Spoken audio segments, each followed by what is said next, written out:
Well, hello and welcome. Thank you ever so much for joining our webinar presentation as part of our Best of British Takeover Day with My Digital Maker in association with Bett Asia. It's lovely to be here, and I've got a fantastic panel of experts who are able to talk to you on a really important topic of student assessment. So I'm Caroline Wright. I'm Director General of the British Educational Suppliers Association, and I'm very proud that I represent 400 of the best British education companies specialising in the top priority quality products that have been quality assured and tried and tested, that thousands of British schools and thousands of schools around the world use. So I'm absolutely delighted to be able to have some of the experts from those companies talking to you about student assessment today. So I'll introduce each panellist as I invite them to talk for 2 or 3 minutes about their company and their specialist area of student assessment. So first of all, I'd love to introduce James Neal, who's International Director at GL Education. James, tell us about GL, what you do and how you support student assessment. Great, thank you, Caroline. It's really great to be here, so thank you for dialing in. GL Education, we are one of the oldest and largest assessment providers coming out of the UK. We've been around for over 35 years, and we provide a whole range of assessments that basically support teaching and learning. Over the last 7 or 8 years, we've been working more internationally, and we now work with over 2,000 international schools and often have endorsement from big school groups and government regulators, such as in Dubai. We provide assessments that give data that really support the personalisation of learning, school evaluation and school improvement. The assessments that we use are a mixture of looking at attainment, where you can measure progress for maths, English, science and literacy, looking at some well-being issues, confidence in learning and how students feel about going to school, and the CAT4 assessment, which is our most widely used assessment.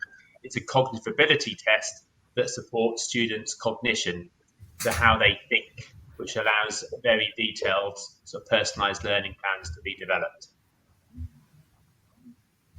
Thanks so much. That's really helpful, James.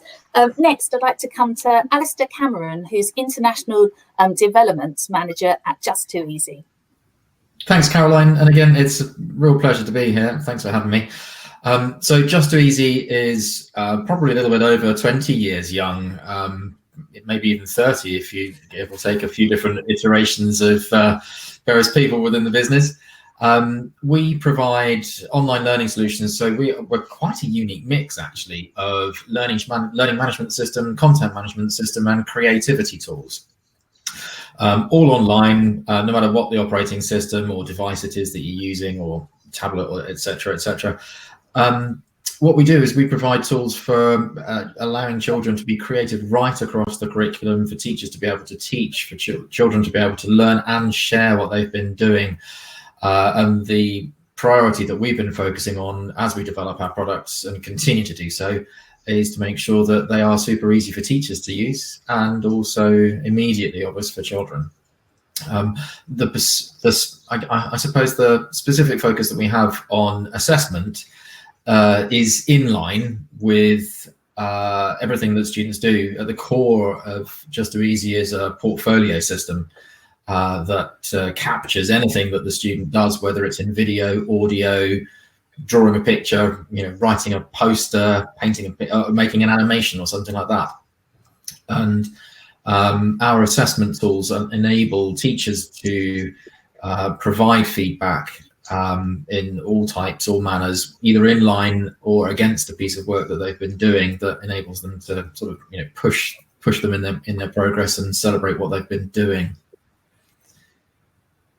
Thank you. That's really helpful. And actually, what I love about these things is, as well as representing the companies that I work with at BESA, I have 2 children myself, and actually just looking at all of your products, my children, I've got primary and secondary age children, and they've used all of them. So it's actually really nice as a parent kind of listening and thinking, oh yeah, different examples when they've used the products that you offer. So thank you, Alistair.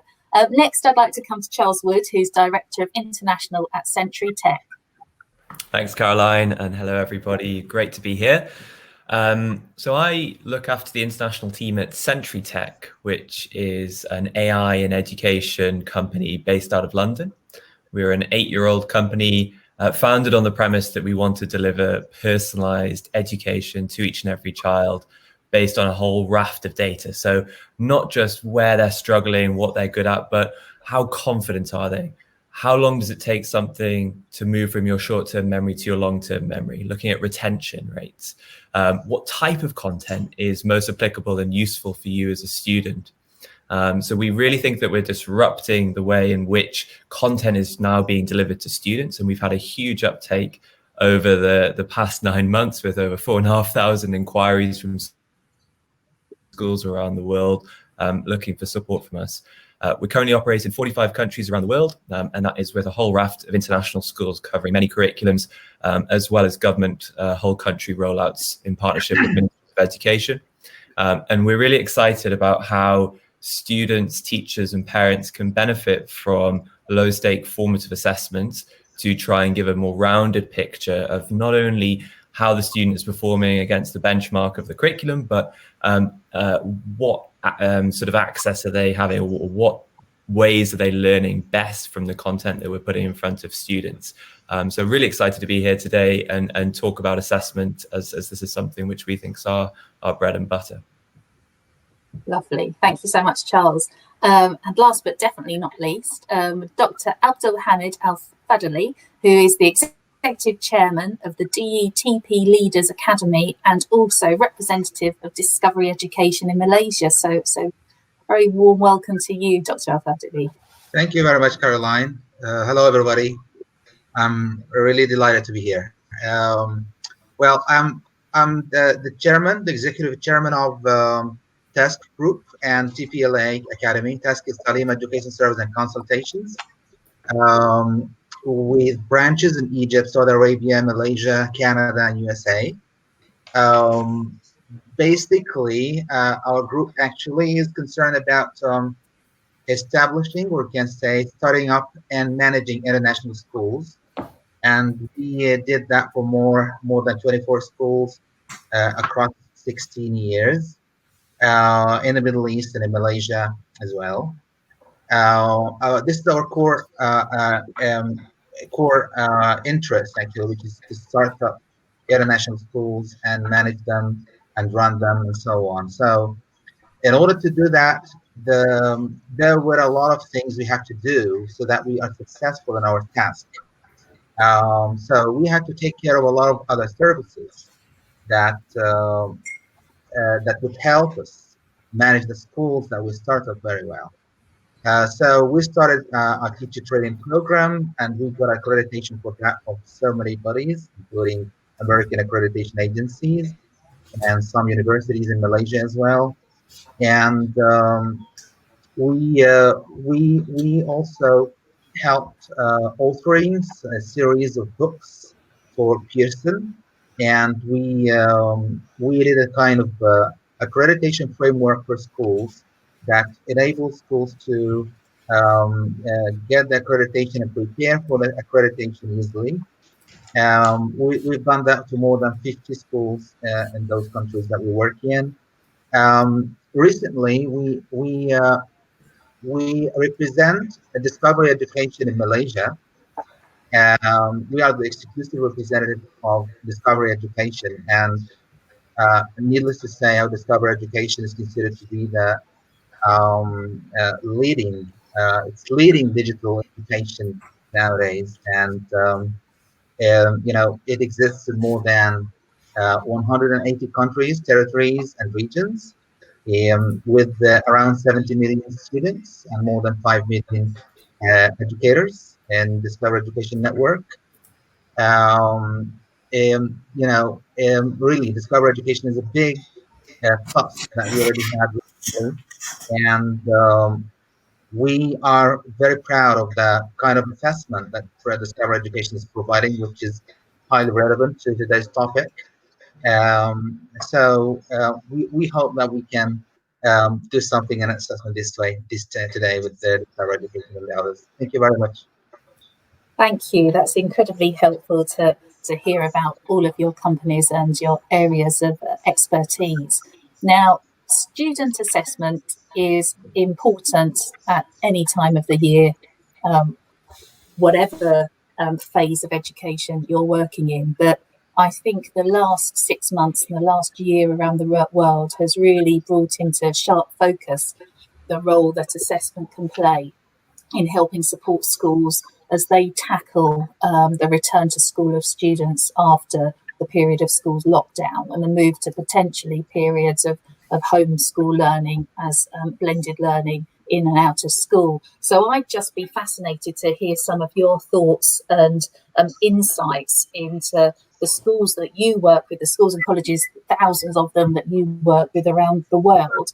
You know, what have you seen the key challenges that schools are facing in supporting those students as post-lockdown, post-COVID-19 lockdown? First of all, I'll ask Alistair to kick us off on that and then welcome everybody else's contributions. Thanks, Caroline. So, I mean, I think everybody's probably going to say a very similar sort of story here with some basic things.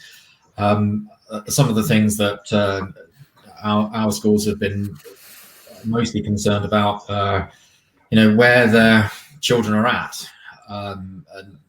any given moment in time. Speaking from personal experience, I'm working with schools that I know that children have been supported as best they can by their teachers through online, offline, traditional resources, etc. But in those school environments, it's absolutely clear, starkly clear, that some children have been engaging and others haven't.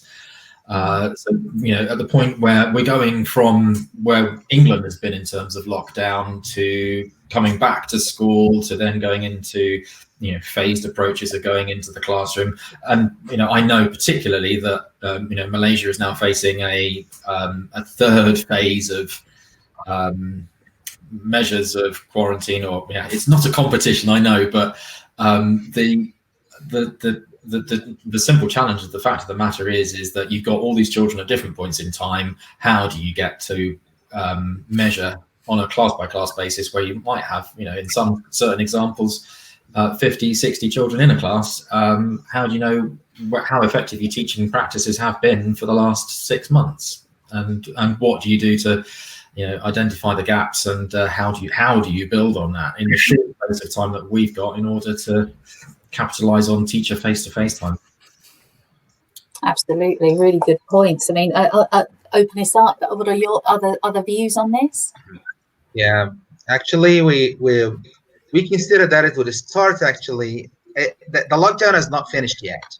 As far as we talk about Malaysia, we're facing the second phase of COVID-19, and actually the government is hesitant to impose the lockdown officially. However, it is highly recommended by the government for the schools to have a lot of precautions and so on. So schools are not working full power. They are kind of, like just working kind of 50%. So the students are going while the others staying at home. So they work only 2 days and even half day in those 2 days. So even this wasn't announced, it's going to last till the end of the year, which is almost in Malaysia 50% of the school year, the academic year, which is a kind of emergency that the schools are working on now. Online education and digital education in general is the solution for that, and schools have become kind of acclimatizing to that kind of education, and parents have become more comprehending to the situation. And as a kind of personal experience, even my children are becoming more familiar with digital education and logging into LMSs and submitting assignments and having their assessments and so on. So it has become really interesting that this might be the new normal that might last a little bit more. Yeah, I mean, I definitely agree with you there, Dr. I even though I work in education, my understanding of what the teachers of my children go through in trying to teach them was rapidly escalated during lockdown. And I think many parents are much more engaged in learning. I think there's probably a challenge for some sections of society that are less engaged, and that probably exacerbates what you're dealing with in assessment. But Charles and James, does that tally with what you're seeing in your companies? Very, very much. I mean, having been a teacher, I'm not envious of my teaching colleagues that are having to deal with multiple lockdowns and dealing virtually and in class teaching. From the schools we've been working with, and we're in touch with many schools, and obviously when schools reopened after a long period of lockdown, understanding what happened to the students' learning over those periods back from March through the summer was key. So that initial baselining test, and a lot of our schools have really had that initial standardized test. The data from it has been useful to work out what's been missing. The schools that have been using some of the assessments well and have lots of online resources have really then supported that metacognition. So if students are still at home working remotely, how do we help students to learn independently at home? So that kind of metacognition is key, and good assessment can support that. The area that I think is probably coming to the forefront is well-being, and I don't think there's been one conference that hasn't mentioned students' well-being over the last few months. The challenge of not just being at home, coming back to school, dealing with COVID has had a huge impact on that self-esteem, the confidence in learning. And we've seen some great examples of how schools have used some assessments to support that well-being agenda. I know that the Garden School in Malaysia has recently just talked about a case study of how they've used some of the what we call the pass interventions to support students on their return to school after the lockdown in developing confidence again, self-regard. So it's a partnership between parents and schools and students to support them with that aspect. So I think assessment can be used in multiple ways. And I'm sure Charles is using Century Tech in similar ways. Yeah, well, I was going to take a slightly different approach and think about this much sort of bigger picture. And back to your question, Caroline, about the challenges that schools are facing. What we've seen from our international schools is that unlike us as a small tech company that's very agile and nimble and can shift quite quickly, I think schools are at the other end of the spectrum in that they're almost like a big tanker ship. And in order to steer that in a slightly different direction, it takes a huge amount of work and collaboration from all the different layers within a school and with the parental community, etc. And schools have to be agile now because countries are going into lockdown and reopening with different models, and they have to be ready to cater to all of these different needs whilst making sure that children are still being guided through this curriculum. And I think it's opening up really interesting discussion points about, is this curriculum that we're putting in front of our students flexible enough, given what we're going through at the moment? And actually, when looking at what we're preparing our young children for in terms of jobs of the future, is it helping them? And I absolutely agree with James. We need to be encouraging young people to be independent in their learning, take agency in their learning, because it's those types of skills which will allow them to continue that learning pathway in an independent manner for jobs that simply don't exist yet. So I think that's the greatest thing that we can do to support children. And we've seen incredible models of schools around the world, adjusting. I know the Dulwich group in China had a huge problem. They couldn't get teachers into the country at a certain time, so they were trying to outsource Zoom lessons from other people to try and get those lessons off the ground.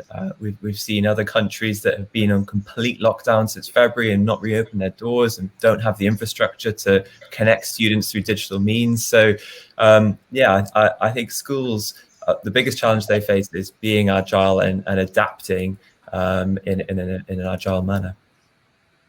That's really helpful. Thank you, Charles. And actually, I'm going to come straight back to you, Charles, actually, in terms Sure. of the next question, in building on sort of that, how can schools be agile? Because, you know, schools have to react rapidly and try to address particularly some of the gaps in learning. So what role can and how can assessment support schools in addressing and understanding some of those lost learning gaps that have emerged during lockdown?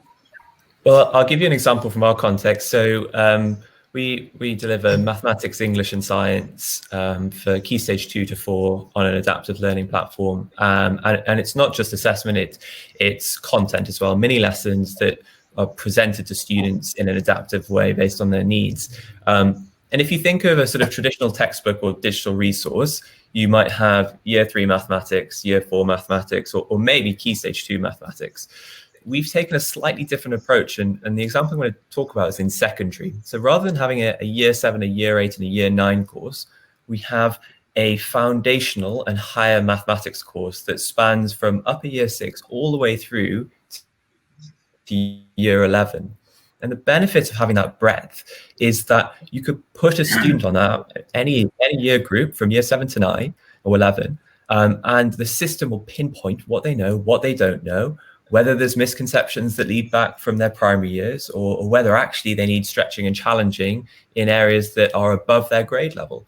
And then the system adjusts according to their needs. We did a bit of development over the course of the lockdown to just make that breadth even further, because we recognize that some students would be left behind because there are huge gaps in their prerequisite knowledge. So that means that schools and teachers can put students on these courses and it will be able to immediately adjust to what they need. And that's actually based on what we use, that we call them diagnostic assessments, which are essentially baselines to understand what students know and don't know. And then rather than waiting for the teacher to come and intervene and actually plug those gaps, essentially we will make some recommendations in the form of a mini lesson and say, well, let's practice this. If you can't Pythagoras' theorem, let's practice working out angles within a triangle, and then let's build up that prerequisite knowledge and then apply it to the slightly more complex area. So we've tried to be agile in our approach to just make those courses as broad as possible to support students, but also to stretch and challenge students. There's no reason why we should be confining students within specific learning objectives because they're in a specific year group. Let's push and challenge them if they're able to and if they're ready to. Thank you. I'd love to open up that question to the rest of the panel. How can assessment support schools in tackling that gap that's emerged? As a matter of fact, so go ahead. So many of our schools use annual standardized assessments that begin to allow annual year-on-year progress measures to be identified. And within the data that schools get, it looks at both skills and content areas. So obviously with schools being closed in the summer, many of those schools have actually done those assessments as students have returned in September. And what the data then shows is actually we would have expected students to have made certain amounts of progress in these topic areas or skill areas. But then that allows the school or the teacher to really home in on actually student A needs to focus much more on algebra to be able to build their confidence and their knowledge before we can carry on with this year's teaching. And that's where some of the content that Charles has been talking about can then really help. So you can begin to use a more standardized annual baseline to dive in and do some more short-term focused skill work. So that's been quite helpful for schools in the lockdown issues. Thank you. Dr. Al-Fadli, and you were going to contribute. Yeah. Actually, I agree with James, but even more, assessment can easily become a kind of adaptive. Much more what you can do on the campus, schools, and ground. Now the assessment, which is kind of electronically done or digitally done, they can specify particularly what the student lacks, what the gaps are. Even with benchmarks and standards that the students, or the skills even, the students could not perform. That could be identified, analyzed, and tracked very, very specifically through the digital assessment that most schools are using nowadays. this is one of the proof that schools have attained in the last period because of this shift to the digital education and distant learning education. This is one of the the great benefits that school students and parents have, that now they can identify students' problems, mistakes, skills that they cannot perform, or gaps in assessment in general that could be easily identified, and that gives the opportunity for the educationalists and the supervisor in the school just to take care of those particular areas and provide support for the students. So that has become more specific and highly beneficial, actually. Thank you. And actually, Dr. Al-Fadli, I'm going to kind of move on to another question, then I'm going to come to Alistair for his views. But, you're the experts. I sort of hear a lot mentioned about summative and formative assessment, and there'll be lots of viewers like me that, don't technically understand the definition. What's the difference? What are the relative strengths of when it would be great to use some summative assessment? When would it be really helpful to use some formative assessment? And you as experts and practitioners and working with schools, it would be really good to hear your views on that, Dr. Al-Fadli. Well, those kind of traditional kinds of assessment that are summative and formative, they're very important, actually, that any school would handle both. They are very, very important for a student's educational track. But the summative assessment, actually, is that the school or the educators know exactly what the students' levels through tests, quizzes, academic assessment, that they give some kind of questions adjusted with kind of marks and identified by standards and skills and so on. That comes from period to period to test students' competence at a certain level at a certain time, and this takes place from time to time. Formative assessment is kind of continuous assessment that touches upon the different different skills that the academics are not, the summative assessment is not taking care of, which might appear during extracurricular activities, during participation in classroom, during projects, and so on. So students, these kind of assessments cannot be assessed particularly through the summative, so the formative takes place there. So both, of course, form the complete vision of assessment that academicians should take care of when they come to assess the students. Thank you. That's really helpful. Now, Alistair, from seeing your product in person, I can imagine one of the nicest things is when some of the younger children are using it, they're not even realising that there might be an element of assessment. They're just playing and enjoying themselves. It would be good to hear your view on the topic. Yeah, that's so true. I mean, the way that Just So Easy works is simply that students are allowed to be creative. They can paint a picture, make an animation, create a poster, write a poem, and share that in a variety of ways, either with their classmates or the big wide world via a blog, which the students don't even realise is a blog. It's just a place where they can get great feedback from each other. So yeah, you've nailed it there. It's just something that children do, and the very nature of what it is with e-portfolios built in, that teachers can pop in and see the work that they're doing and assess. In fact, one of the previous webinars that we did this morning earlier on was with Rising Stars as well, looking at what James very, very rightly highlighted was important, which is well-being. And we collaborate with Rising Stars in Just So Easy so that assessment can be made through the rubrics within Just So Easy.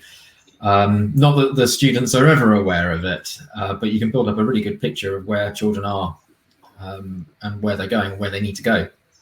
But I think one of the things that is most commonly overlooked is the power of oral assessment. Because that broaches two things. One is it covers the not normal circumstance of children not being at school all the time.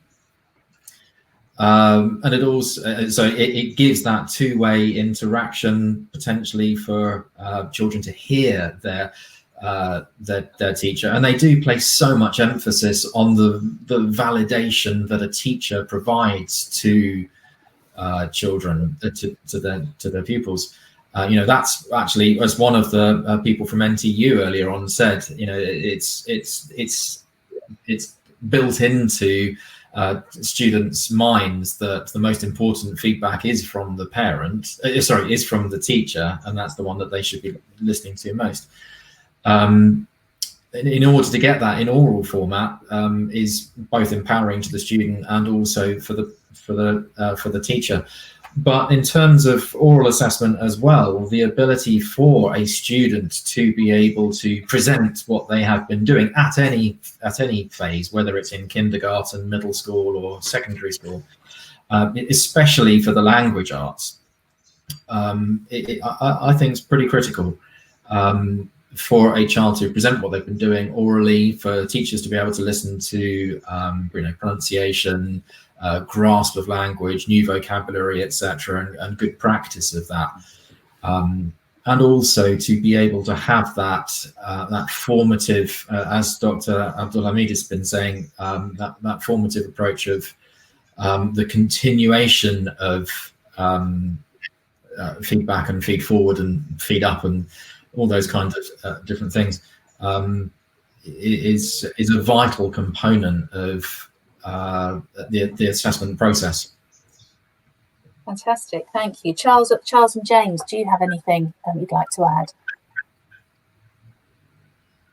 I'll just... the only comment, you go, James, you go, all yours. The only comment I'd say, obviously, I think we're all agreeing that good use of assessment is important for teaching and learning. Sometimes assessment can have a negative image that, and we shouldn't be testing students for the sake of testing. And I'm a big advocate for those that know me around the world when I'm with schools. I would tell them not to test unless they really know what they're testing for. And the two words that I repeat more and more is "so what." If you're doing any assessments, why are you doing it, and what are you going to do with the data, and how is that going to improve teaching and learning, either for the students directly or for the school as a learning institution and improving it. So the two words I would say is "so what." That's fantastic, and actually I'm going to build on that with you, James, and then I'd like to come to Charles for his views. But so building on that sort of "so what" question, what would your advice to schools be if they're starting from scratch and building a kind of a whole school approach to assessment? Where do you start? What do you do? What would you say? It's a question that I get asked a lot, and it's a conversation that I have with many schools as they start their journey. Many schools, as they evolve, they often initially focus on on what curriculum they're going to teach and just getting their nuts and bolts ready, and then they start wanting to look at assessment. The first thing I'd say is it's a journey that many of the schools I've been working with have actually built their assessment policy, their process, over 3 to 5 years. And every year, if you're using the data right, you'll start finding more questions that you want the answer to. So I would suggest that to start with, you find out, or you ask your leadership team, what are the key questions that we want to answer? And it could be you have a concern about a certain demographic. For example, it could be boys, it could be a certain year group, it could be a certain other demographic that you want to look at. And then what assessments can support finding out how you can support that group of students. As a school leadership team, being able to implement assessment well across the school does take time. And that's where I think it's important to try and identify within the leadership team key people, key colleagues that are going to take ownership. So I'd always recommend, and a school I've been working with over in the UAE in the last few months, they will have named a senior leader in the school that will be responsible for assessment. They will identify the challenges that they want to answer in the first year, and then they'll identify which assessments they want to use and start to look at which key members of staff will they involve in that first year to use the assessment well. By the end of the year, having attended various training and modules, they will then be able to then cascade that out to further members of the staff, or they might have identified other challenges that they want answers to. So then it evolves in a year-by-year process. And if you have a look on the GL Education website, you'll see many case studies of schools that have evolved over that period, over several years, where they keep changing their assessment policy year in, year out, depending on the needs of their learners.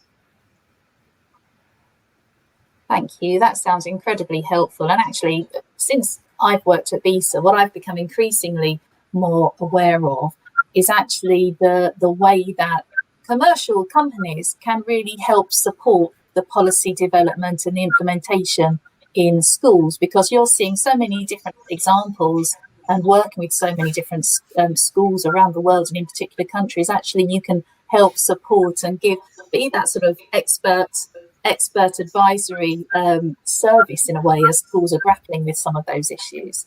Charles, would you like to add anything?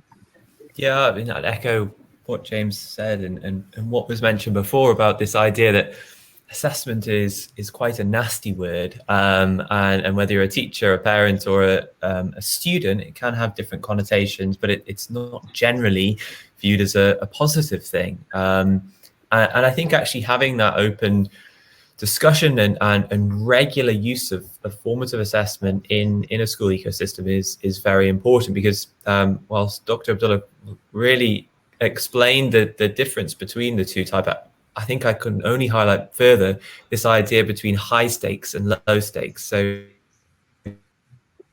with summative assessments, they are very high stakes, and they're important because a lot of the curriculum examination systems that we have rely on high stake assessments for you to receive a grade and move through the education system. And they're not going away anytime soon, I don't think. So it is important that they are part of the sort of academic year and are used. But formative assessments are a really good way to introduce students to assessment, sometimes without them knowing, but also in a safer environment. And we use a lot of formative assessment on our product, but it's amazing the amount of time I've been in a classroom with children, and they're terrified of answering questions because they know what answering questions mean, they know what assessment means, they know what test means, and it has an outcome which impacts them. Whereas it's not seen by children as a way to help them with things like immediate feedback and recommendations that can be made to support them with things that they're struggling with, or data that can help teachers make interventions. And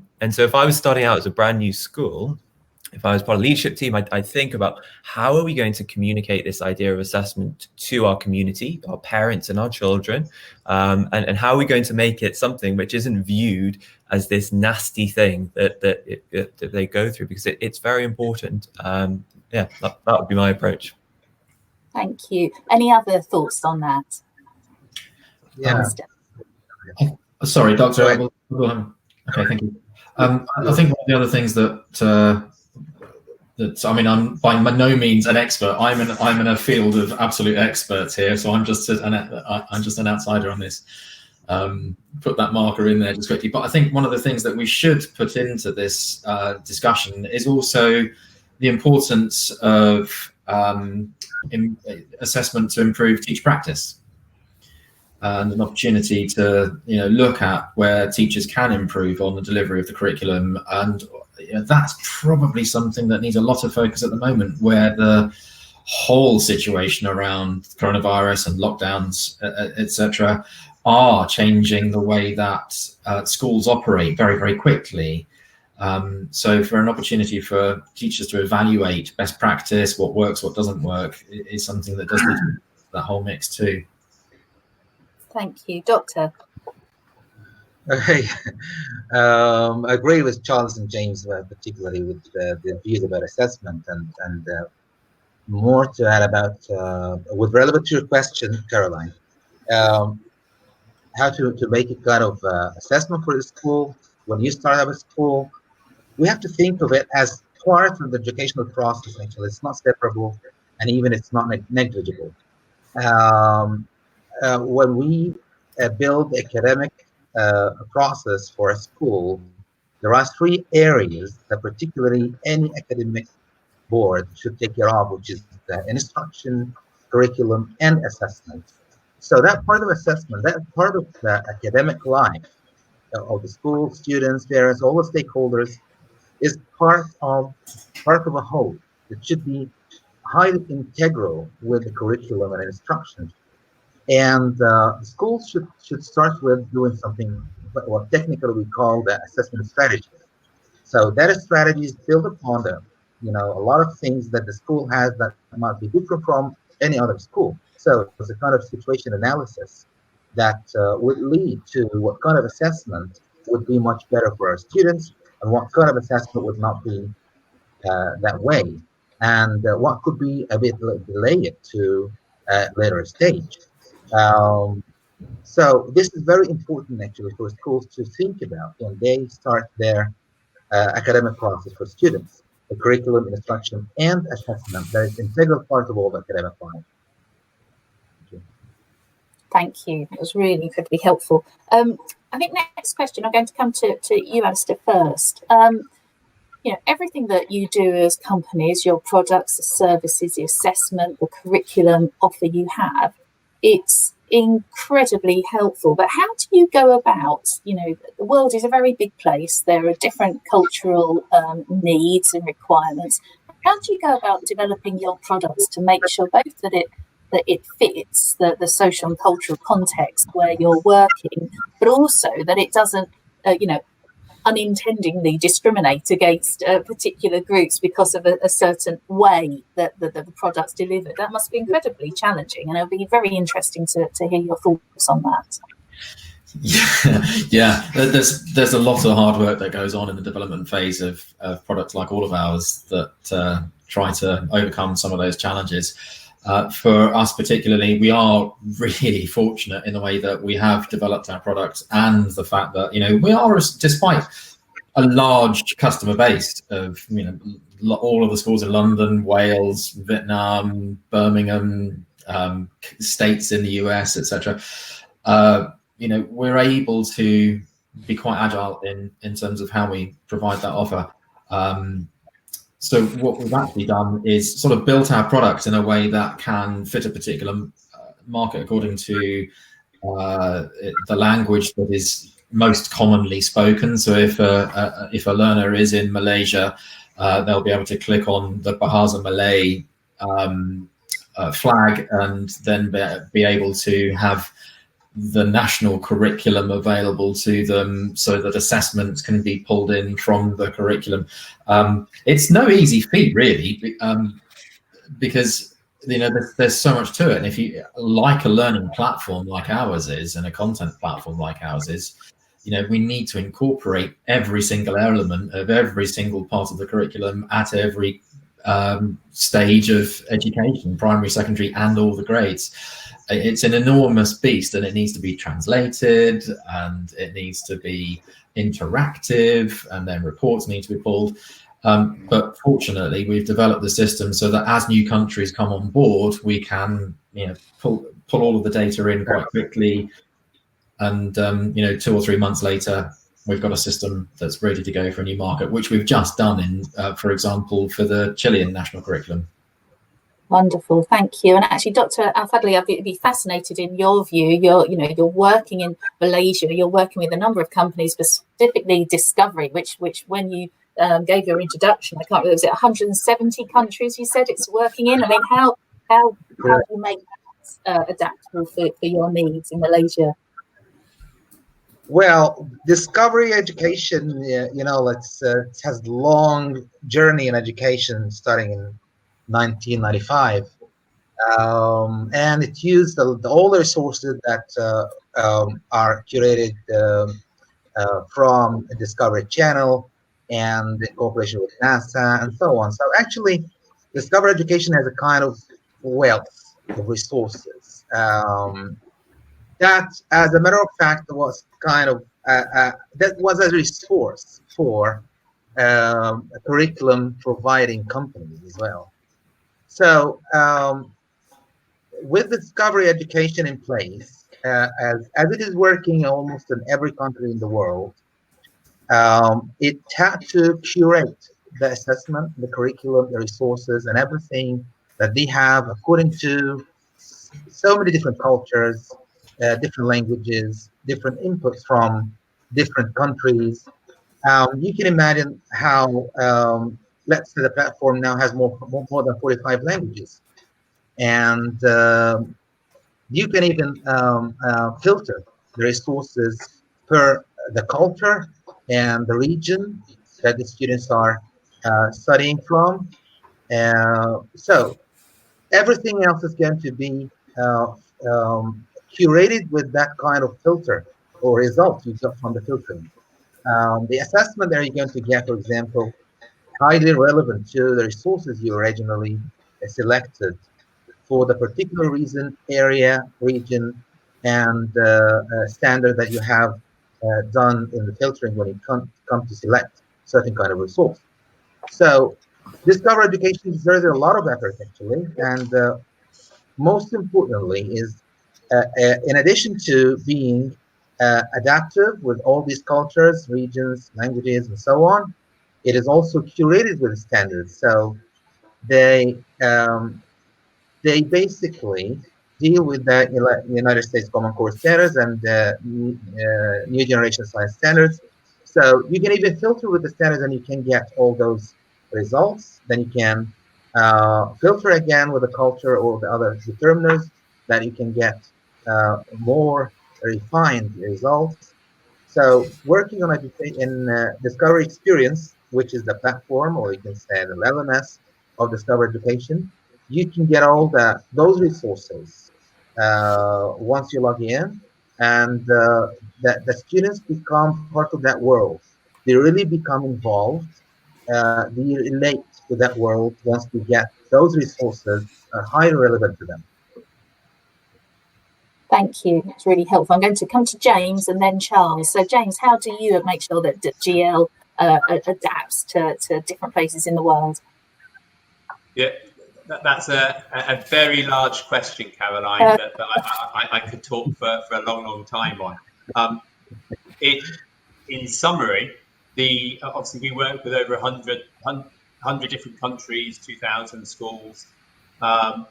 What we do try and do is make sure that our assessments are very highly standardized. So when we do the standardization, we take into all sorts of different nationalities, ethnicities, ages, social demographics. So that's all built into our assessment design. When it comes into the content, obviously we have to be very careful, as you say, about the cultural context of the questions and items. And we have a whole team working in the office that looks at that. Now, in such a complex customer base, every school or every school group is going to want something slightly different, but ultimately they all want the same aim, which is to improve teaching and learning. So what we do, once we've done all the work behind the scenes, is we help the customer base, whether it's a school group in Malaysia, in the UAE. And actually, I'm working with some government schools in Malaysia at the moment that are using our assessments in their English medium schools. It's actually helping them interpret the data in their own lens. So you can use the same assessments and the same data through different lenses to solve different problems in different cultural contexts. And a lot of that comes through the training and the support we do. So, for example, a school in Malaysia may be using an assessment and their student base will be 100% Malaysian. The school just up the road may have 50 different nationalities. So how do we help different schools interpret the data in the different ways? And that's where some of our support material comes in. I can talk a lot more about this, but it'll probably take over the rest of the session. So more than happy for anyone to contact me if they want more details.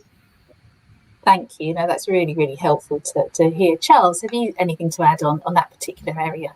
No, just that it is a huge minefield, and especially when thinking of assessment, content, and different cultural nuances. I think you have this sort of top layer of translating the platform and making sure that all the content aligns to specific state standards wherever you're working. And that's something we normally outsource, and we work with ministries and local governments to do, because they are the experts in terms of that content.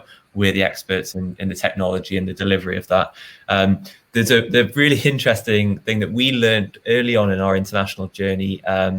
It was in Hong Kong, actually, which I think was one of the first regions we went to for a teaching and learning conference 3 years ago.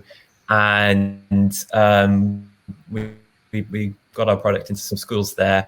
And I remember some feedback from a teacher around our spelling, punctuation, and grammar course, which is mapped to the English national curriculum. And this was a British international school, so seemingly aligned.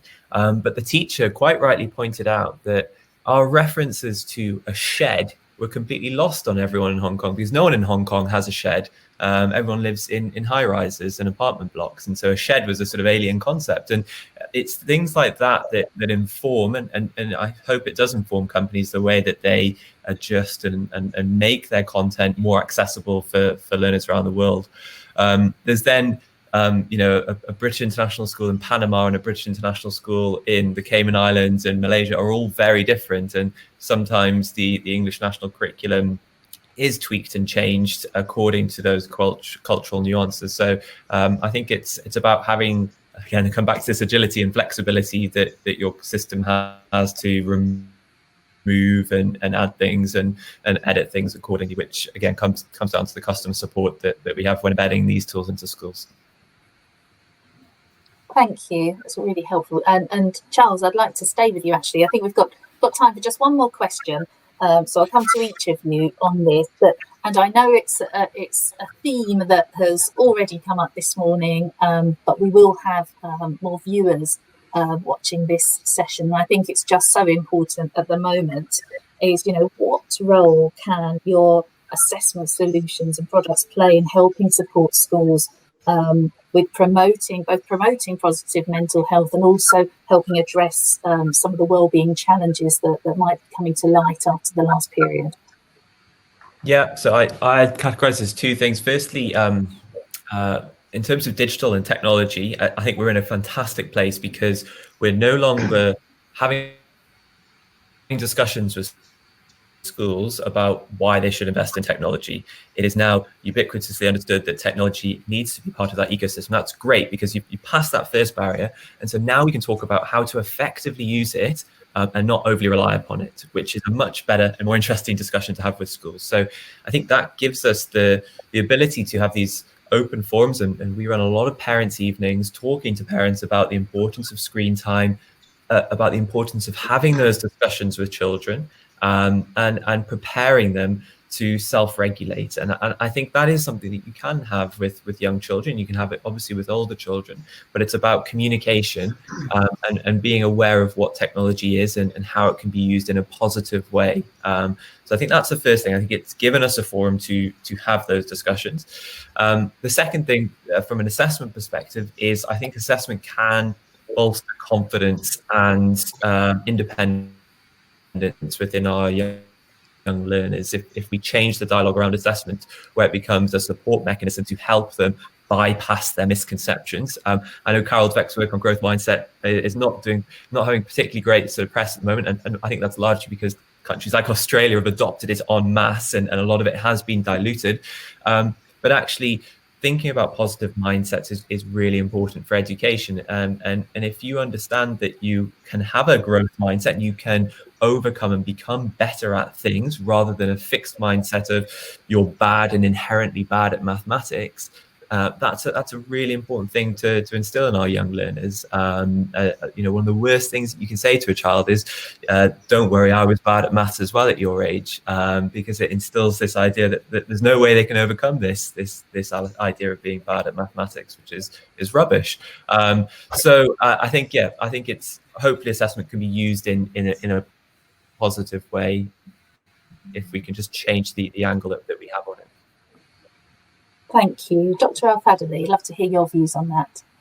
Definitely, actually, I can agree more with Charles. Digital assessment, I believe, even if schools just get back to normal and everything is over, the lockdown is nothing more. But digital assessment actually has proven to be a method that schools could not deny.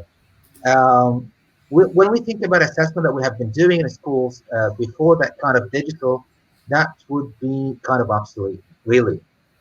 With this digital assessment, we are particularly identifying students' problems, the gaps, even it identifies the problems that we might have in the curriculum. So even it helps with the curriculum review cycle so that we can get by the end of the year and understand why those students did not pass in that particular area and so on. So academicians have enough data to adjust the curriculum to a better way. And you can never find a better way to particularly understand the student and analyze his skills much more than that digital assessment. So yeah, nowadays it's going to start. It's going to last. This part of education that should be digitalized anyway. All our schools have started that journey with the Discover Education. And in addition, we're actually just getting some more assessment from some other parties, and we're developing ours as well. So with the collaboration of all these bodies, so the assessment um, becomes vital and highly beneficial. So yeah, it has become part of the correct part. So it plays the right role of the academic part now. Thank you. And Alistair, how can what you're offering help, look after or flag any concerns on that sort of whole well-being issue? Well, from where we stand, there's a wide variety of things, and it's just so great that in terms of our product, where we stand in terms of our product, we support a wide variety of things that are moving things forward in terms of assessment.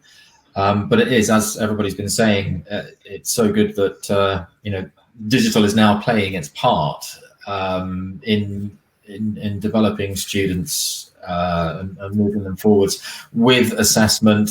One of the things that Just Easy does really simply is provide portfolios that enable formative and summative sorts of assessment. I've mentioned these before, but what it really does is it develops those really critical things that children need at the moment. And we've been talking about sort of that fourth industrial revolution. You were mentioning about jobs for children that don't exist just yet.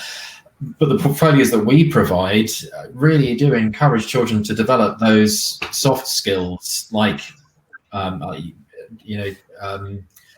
Charles, you mentioning about growth mindset. Totally agree with what you were saying there, but also things like being able to get students to reflect on their learning and to develop those reflection skills, knowing how to reflect on their learning, and the power that self-reflection can bring to progress, and also to develop children's emotional intelligence. That all of these things like social skills and stuff are really important. The things that we do through portfolios, through creativity, that also lead really into developing and maintaining student motivation. That's the sort of stuff that we bring through our platform. We're just really fortunate that we've got all those creativity tools that enable children to do that, as you say, without even realizing that they're actually learning anything. Absolutely, thank you. And last but not least, over to James for a GL perspective on all of this. Yeah, I mean, it's a great question and a great challenge. The first thing I want to emphasize is that all of our learners are so complex and unique, and it's really hard to really know what's going on. And a phrase that one of our trainers, Matthew Savage, uses is, "We don't know what's going on beneath the mask." And by using different data points and different assessment types, helps us to triangulate really how that learner is feeling, how they're performing in their different lessons and subjects. Without all of that data coming together, it's really hard to support the learners. I'm going to be, I'm going to use this as an opportunity to talk about Garden International School, who are presenting, sorry Caroline, a bit of a plug, at our Global Assessment Conference, which is an online conference happening in November. Michael Browning has been using the PASS assessment, which looks at students' well-being, attitudes to learning, along with comparabilities and attainment testing. And he'll be presenting there exactly at how those assessment data points really have supported well-being pre and post-lockdown. It's not an easy answer, but it's important to get as much data that you can from learners to be able to then think about how you can support them as an individual so they can actually carry on learning and reach their potential. Thank you. And you're right, none of this, and everything we've covered, it isn't easy. And that's why I think it's so helpful to have the advice and support of companies such as the ones we have on our panel today, to be able to work with schools and talk them through all of the issues that they're grappling with now. Well, we've come to the end of our session, and I'd like to thank all of our panelists for some really insightful thoughts on the challenges of education at the moment, and some really helpful tips and guidance on how assessment can help support schools as they're supporting their learners during this period of COVID-19 and blended learning. And I think actually I'm very, very grateful to my digital maker and Bett Asia team for giving us this opportunity to showcase and talk about some of the British companies' experience. And we will be attending the Bett Asia event in March next year. And I think we will have another 6 months of learning and experiencing experiences around the world by that time. So I think I very much hope to be able to take forward this topic again as one of the key discussion points that we can share with and learn from both schools in Malaysia and other schools around the world and your companies. So thank you so much for taking part, and thank you to everybody who's listened in. I hope you found it useful. Thank you so much. Bye-bye. Bye-bye. Thanks, Thank you very Caroline. much. Thanks.